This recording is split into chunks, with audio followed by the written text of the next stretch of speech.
राजस्थान में लोकसभा चुनाव के पहले चरण में कुल 12 लोकसभा सीटों पर 19 अप्रैल को चुनाव संपन्न हुए।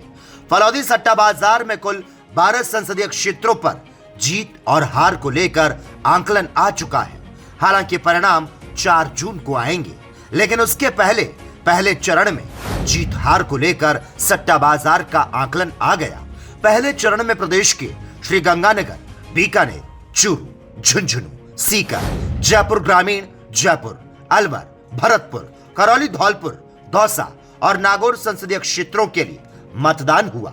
कुल 12 लोकसभा सीटों पर कौन जीतेगा और किसकी हार होगी, इसे लेकर सट्टा बाजार में दांव लगा है। फलौदी सट्टा बाजार 19 अप्रैल को संपन्न हुए। 12 लोकसभा सीटों में से 6 सीटों पर स्पष्ट भारतीय जनता पार्टी के भाव बता रहा है। वहीं 2 सीटों पर कांग्रेस के स्पष्ट भाव बताए जा रहे हैं, जबकि सीकर सीट पर भयंकर टक्कर बताई जा रही है। अन्य 3 सीटों पर भाव आना बाकी है। भरतपुर, करौली, धौलपुर सीट और दौसा सीट में अब तक भाव नहीं खोले जा रहे। गंगानगर, बीकानेर, जयपुर, जयपुर ग्रामीण, भरतपुर और नागौर में भारतीय जनता पार्टी के स्पष्ट भाव है।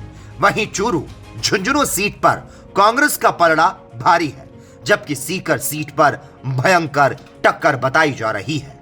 तीनों सीटों पर भाव अभी नहीं खुले हैं। सट्टा बाजार में 3 सीटों पर भाव नहीं आए, मतलब वहां असमंजस की स्थिति बनी हुई है। माना जा रहा है इन 3 में से 2 बीजेपी और दौसा की सीट कांग्रेस की झोली में जा सकती है। यानी 12 में से करीब 9 से 10 सीटों पर भारतीय जनता पार्टी और 2 से 3 सीटों पर कांग्रेस का कब्जा रह सकता है। हालांकि परिणाम आने में अभी वक्त है। हाल ही में कांग्रेस छोड़कर बीजेपी में शामिल हुई ज्योति मिर्धा के भी जीत के भाव है।